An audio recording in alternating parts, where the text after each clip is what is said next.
niatnya baik, sih. Makanya seorang muslim itu tergantung niatnya. Dan ilmu pengetahuan, ya, setelah niat yang baik, kemudian kita meminta kepada Allah untuk kita berilmu. Nanti saya share yang PPT Bapak Ibu. Ini kitab aslinya. A'udzubillahi minasyaitonirrajim. Imam An-Nawawi itu menuliskan bab ilmu. Okay. Bab ilmu, Allah berfirman, wa qur rabbi zidni ilma. Katakanlah wahai Nabi Muhammad, ya Tuhanku, ya Allah, tambahkanlah saya ilmu. Satu-satunya doa meminta tambahan adalah tambahan ilmu. Kalau ilmu bertambah, mudah-mudahan ketakwaan bertambah, mudah-mudahan iman bertambah, mudah-mudahan rezeki juga bertambah. Karena tahu ilmunya. Apalagi zaman sekarang ya Bapak Ibu ya, yang serba apa saat ini ya, yang mungkin kita dituntut untuk muter, memutar otak, dituntut untuk apa? Mengatur strategi. Nah ini pakai ilmu betul-betul. Kalau nggak pakai ilmu, waduh, bisa kacau. Kalau nggak di manage dengan ilmu, maka bisa masya Allah.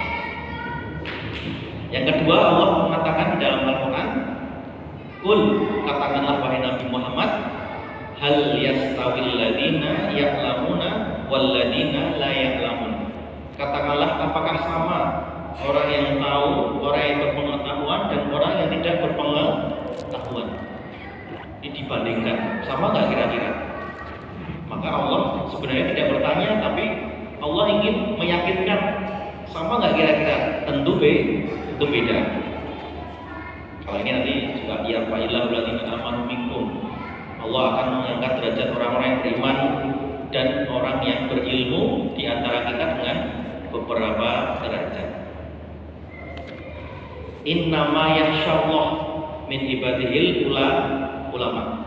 Yang takut kepada Allah hanyalah ulama, betul ya. Tapi jangan dibalik. Di sini apa? Innama yakhsyallahu min ibadihil ulama.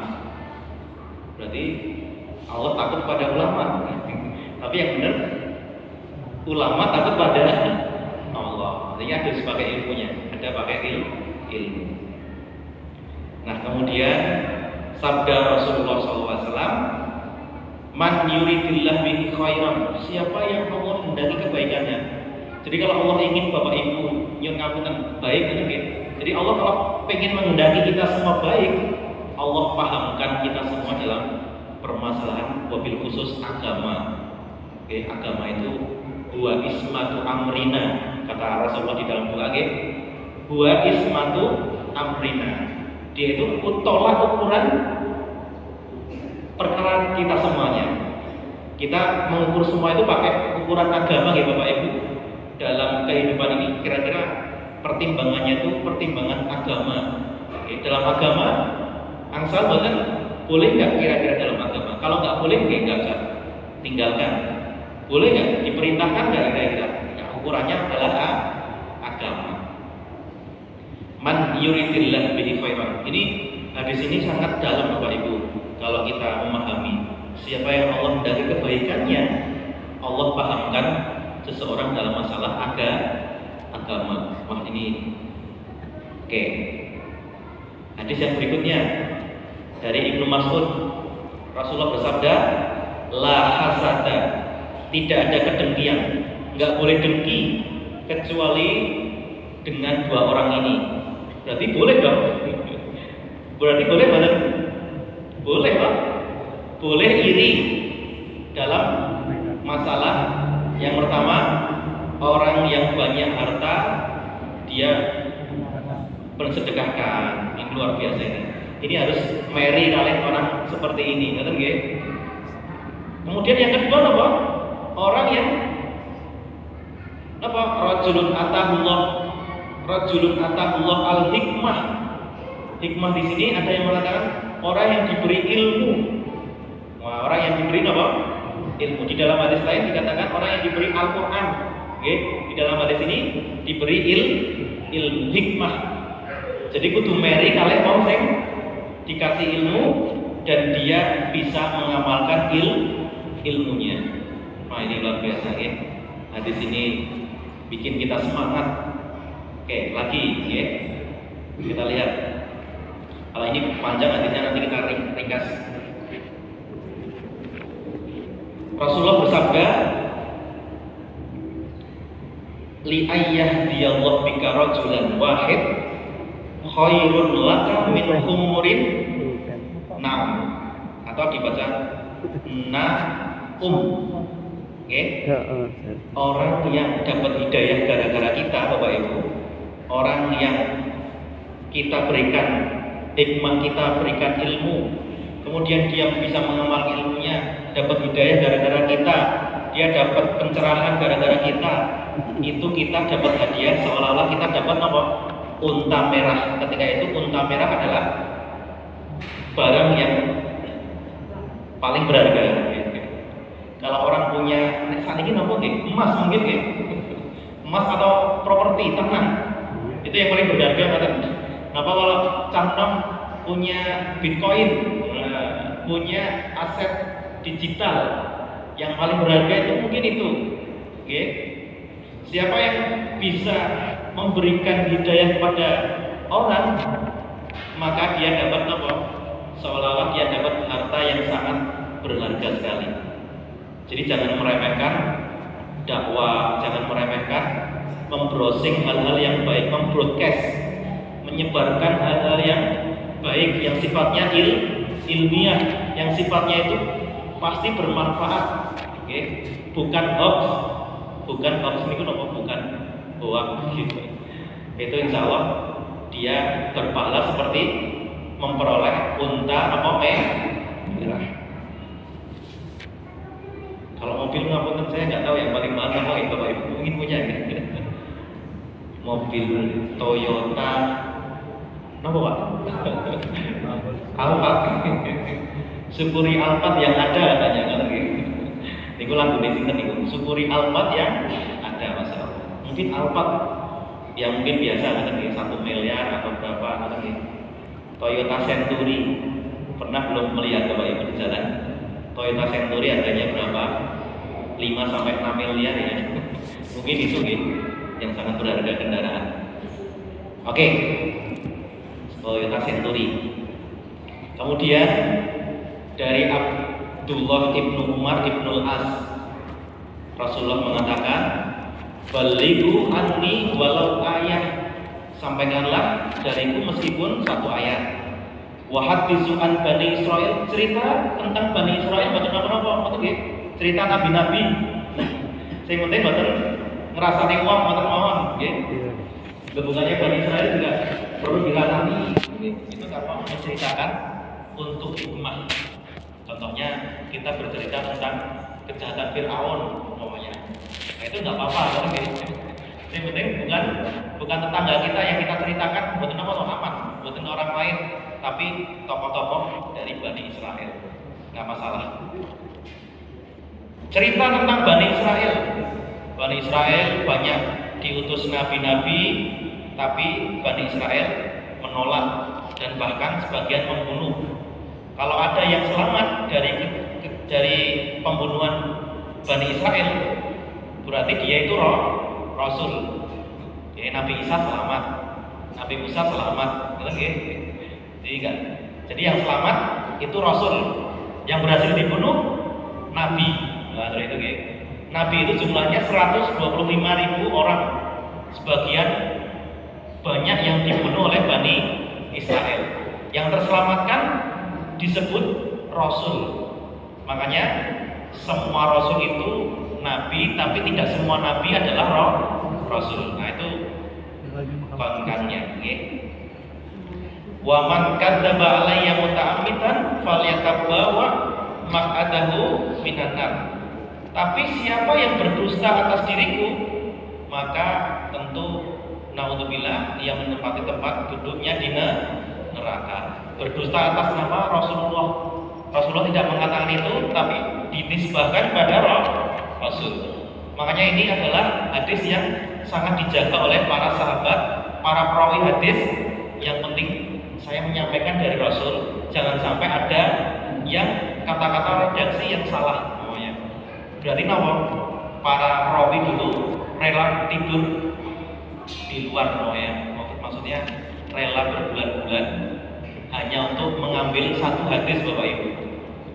Imam Bukhari, Imam Muslim, rata-rata mereka bukan dari Arab, tapi mereka apa? Mereka dari Uzbekistan. Imam Bukhari dari Uzbekistan, ya dari Asia Timur. Mereka itu, masya Allah belajarnya luar biasa. Mereka penjagaan terhadap sunnah itu luar biasa. Ya rebutan dolar, tapi buatan kan, buatan emas, buatan dolar. Tapi yang mereka menjaga apa? Menjaga agama Bapak Ibu, luar biasa gitu. Tahu bahwa ini ada pahala yang besar, okay? Tidak sekedar kenikmatan dunia yang hanya sementara, tidak hanya dunia yang bakal ditinggalkan, tetapi apa? Ini adalah rangkaian sangat, ini adalah bagian dari agama Allah. Nah, seperti itu gitu. Jadi kalau berkaitan dengan agama Allah, kita harus sungguh-sungguh. Man da'a ilal huda kana lahu ajr. Masya Allah, siapa yang ngajak orang untuk menuju kebenaran, ngajak orang ngaji, maka dia dapat pahala seperti pahala orang yang mengikutinya. Masya Allah, tanpa dikurangi sedikit pun. Jadi Bapak Ibu ngajak orang ngaji, ngajak orang kebaikan, ngajak beramal soleh, itu Bapak Ibu atau kita semua dapat pahala luar biasa. Okay? Itu janjinya Rasulullah Shallallahu Alaihi Wasallam. Kalau ini yang terkenal hadisnya, idza mata ibnu Adam, manusia itu kalau meninggal, in qata'a amaluhu illa min salas. Yang pertama sedekah jariah, yang kedua ilmu yang bermanfaat, yang ketiga adalah anak soleh yang mendoakan. Pernah saya sampaikan anak soleh yang mendoakan maksudnya apa? Bisa anak ideologis, bisa anak biologis. Kalau tidak punya anak biologis, mungkin anak ideologis. Kita sebagai guru ngaji, sebagai guru, ada yang honorer, guru honorer baru juara suci, ya. Guru honorer baru juara stand up comedy gitu. Tapi buat apa-apa kan, artinya kenyataan seperti itu. Ya. Ini tadi saya ringkas, wa qur rabbi zidni ilma. Oke. Sekarang kita sarah Bapak Ibu rahmatullah. Kita sarah itu maksudnya penjelasannya.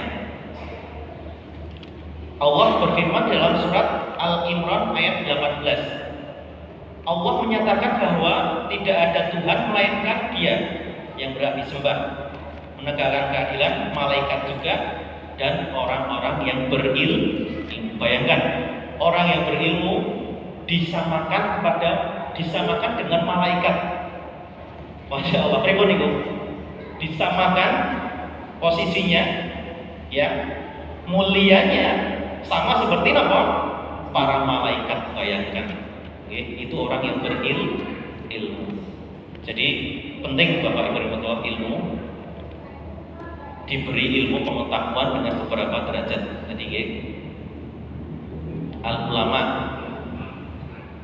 ulama itu para ilmuwan, para orang-orang yang pandai pintar. Tapi di sini ilmu apa yang dimaksud? Imam Ghazali mengatakan ilmu apa yang dimaksud? Ilmu kedokteran, ilmu ekonomi biar nggak krisis, ilmu tentang kalam. Ilmu tentang kalam itu tentang perdebatan kalam. Kita itu nompo usaha kira-kira. Manusia itu antara menerima dan usaha. Berarti kalau kita masuk dalam dolar 18.000, okay, harga-harga naik, rezeki toh sudah ditentukan, kita nggak usah ngapa-ngapa. Itu namanya kita masuk terjebak dalam kelompok fatalis. Ngerti? Semua sudah diatur, boten sah kita, boten sah usaha, boten nopo-nopo pun nanti juga datang sendiri. Nah, itu perdebatan ilmu kalam, namanya kelompok fatalis. Ada namanya, kelompok fatalis. Ada nanti namanya Jabariyah, Qadariyah, dan lain sebagainya. Itu menarik sekali dalam ilmu kalam. Nanti kita bahas sendiri. Ilmu fikih, ilmu yang dimaksud adalah ilmu fikih.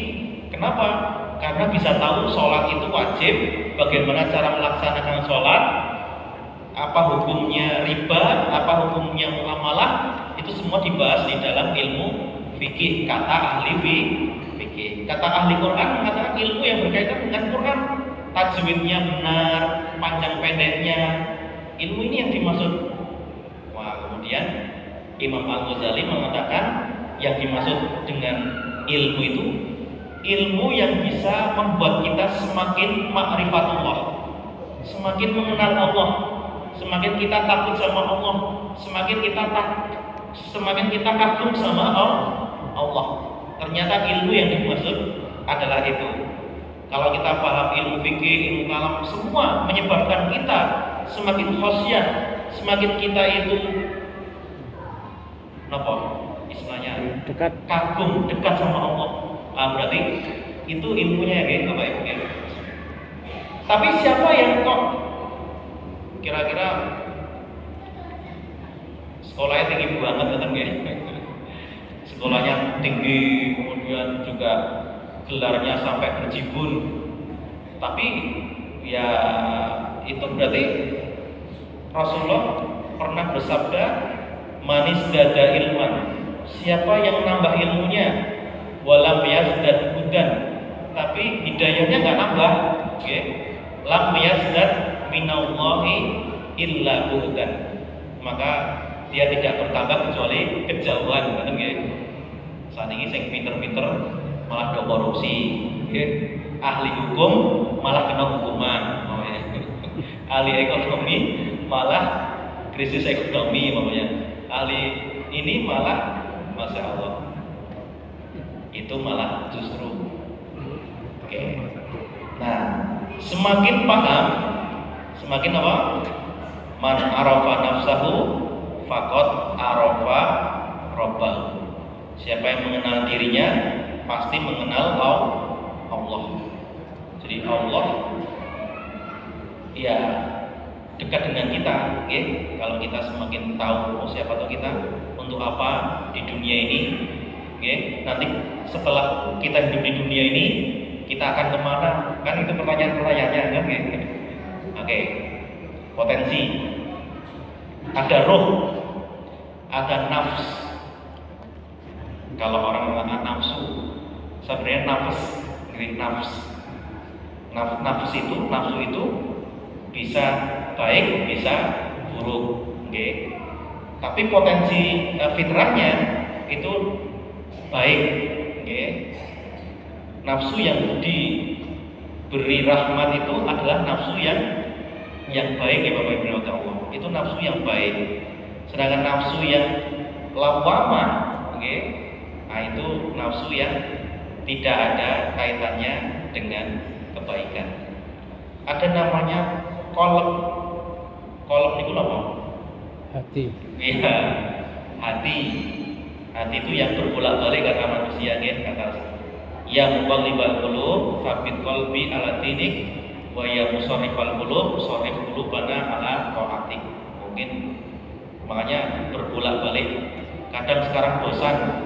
Kok bosan hidup saya, kok pengen bosan terus, okay? Berarti dia kolom. Sekarang cinta besok benci, sekarang benci besok cinta. Nah, ini berubah-ubah. Yang namanya manusia kadang berubah. Sekarang mendukung, besok membenci.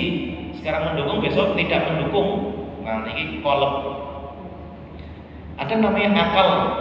Akal itu terambil dari kata ikol, yang mengikat. Nggak boleh ini mumayyiz, itu namanya ikol. Basirah itu nama Bapak Ibu? Insting. Nah, semakin bertakwa seseorang, instingnya semakin tajam. Contohnya, mungkin orang tua kita, gitu. Kalau dulu ngendiko, mungkin simbah-simbah kita atau orang-orang tua kita yang berpengalaman, apa guru-guru kita atau satu-satu guru kita dulu, itulah ngendiko itu banyak benernya. Jadi basirohnya itu sudah tajam. Orang semakin soleh, semakin basirohnya, instingnya itu tajam banget Bapak Ibu.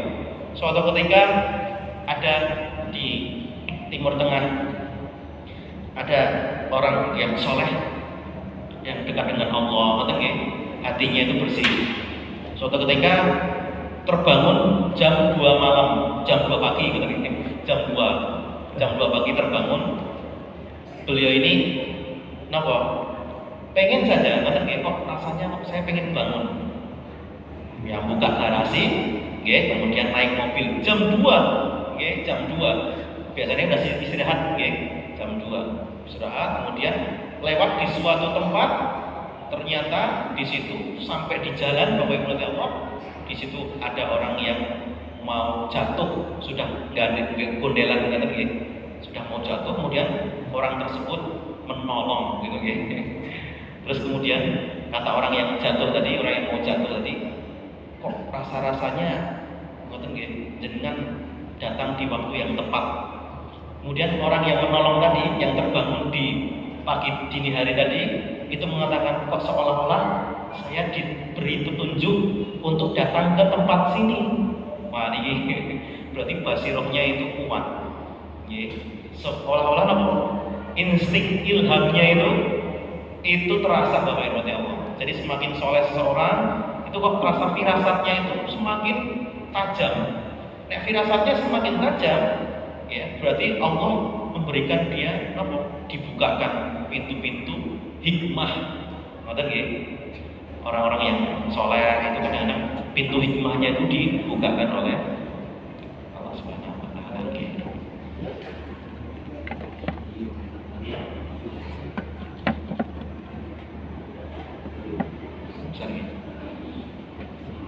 Ada namanya ruh, ada jasad, qalb, nafas, akal, basirah, fitrah. Yang semua itu sebenarnya adalah part of dalam kehidupan kita, bagian dari kehidupan. Kalau mati itu pada jasad atau pada ruh? Pada jasad. Jasad, ruh yang terlepas dari jasad itu namanya meninggal dunia. Seperti itu. Makanya ruhnya masih, ruhnya masih. Yauma yakumur ruh. Ketika itu roh-roh, itu yauma yakumur ruh wal malaikat, dan malaikat berbaris-baris. Kalau orang soleh, orang yang bertakwa pada Allah, rohnya itu malaikat pencabut nyawa itu senang untuk mencabut nyawa orang yang beriman. Tapi ngapunten, orang yang tidak soleh, orang yang ahlul ma'asi, meninggal dalam keadaan tidak bertobat, itu malaikat maut itu seperti enggan. Makanya wan naziat, surat an-naziat itu bercerita tentang itu, nggak Bapak Ibu Allah. Oke, kita lanjut. Fadilah belajar. Man salaka tariqan yang tamisu yang tangi bihi ilman sahalallahu lahu bihi tariqan ila jannah. Cukup 2 hadis untuk kita pegangan, itu bisa Bapak Ibu. Contoh yang pertama apa? Man kharaja bi talabil ilmi fahuwa fi sabilillah. Siapa yang keluar untuk menuntut ilmu, berarti dia fi sabilillah. Dia tak fi sabilillah. Yang kedua, hadis ini mungkin bisa kita jadikan patokan. Man salaka tariqan, siapa yang menempuh jalan untuk mencari ilmu, maka Allah mudahkan surga baginya. Masya Allah, kita semua dimudahkan oleh Allah menuju surganya Allah kalau kita punya niatan untuk mencari ilmu. Kisah di Bani Israel sangat terkenal. Ada orang yang membunuh berapa kemarin saya ceritakan, 99 orang dibunuh. Dia mau tobat, tanya pada ahli ibadah yang tidak menggunakan ilmunya, bisa nggak saya bertobat? Kata ahli ibadah tadi, nggak bisa, karena sudah 99, terlalu banyak dosamu, Pak. Kemudian dia frustasi, akhirnya dia bunuh ahli ibadah tadi yang berfatwa tanpa ilmu, sehingga genaplah berapa? 100 orang. Kemudian dia pulang, kemudian dia menyesali dan dia direkomendasikan tanya pada seorang ahli ilmu, seorang ahli ilmu, seorang yang alim. Tentu saja dia ibadahnya baik karena ilmunya. Kemudian dia datang kepada orang tersebut, tanya, Pak, saya bisa tobat nggak? Apa kata ahli ilmu? Bisa. Jawabannya menyenangkan sekali kan gitu. Tapi dengan syarat apa? Meninggalkan lingkungan dan milieu yang kurang baik. Ternyata manusia itu sangat terpengaruh pada lingkungannya, Bapak Ibu Allah. Kalau selama lingkungan kita buruk, mohon maaf, kita juga paling tidak kecipratan kan gitu. Tapi kalau lingkungannya baik, lingkungannya bagus, insya Allah dalam mendidik anak pun juga kita harus melihat apa lingkungan, milieu, tempat kita mendidik anak seperti itu. Orang tadi senang banget. Bisa ternyata bisa. Tapi dengan syarat apa? Tinggalkan lingkunganmu, karena lingkunganmu itu buruk. Dia bismillah, dia meninggalkan lingkungan yang buruk. Begitu dia itu pulang, tiba-tiba meninggal dunia.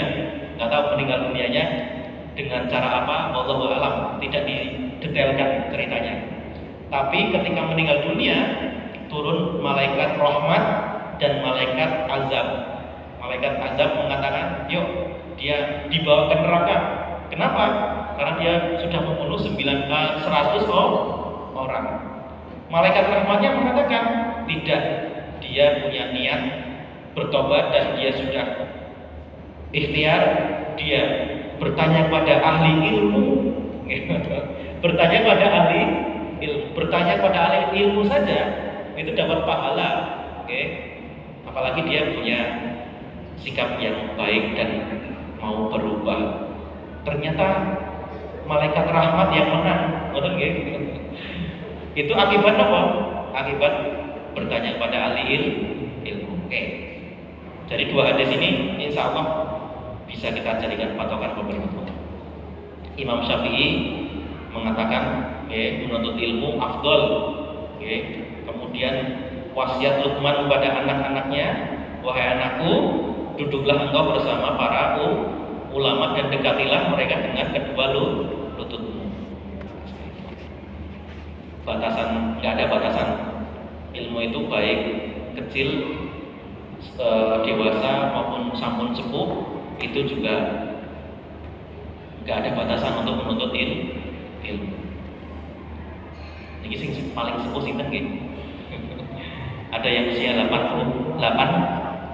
Saya kemarin ada yang 80, meh 90 nggih, hampir 90. Semangatnya luar biasa. Jadi duduk itu sudah Bapak Ibu, sudah agak sulit gitu nggih, tapi semangatnya luar biasa. Di piungan saya melihat meh 90 usianya, kenapa?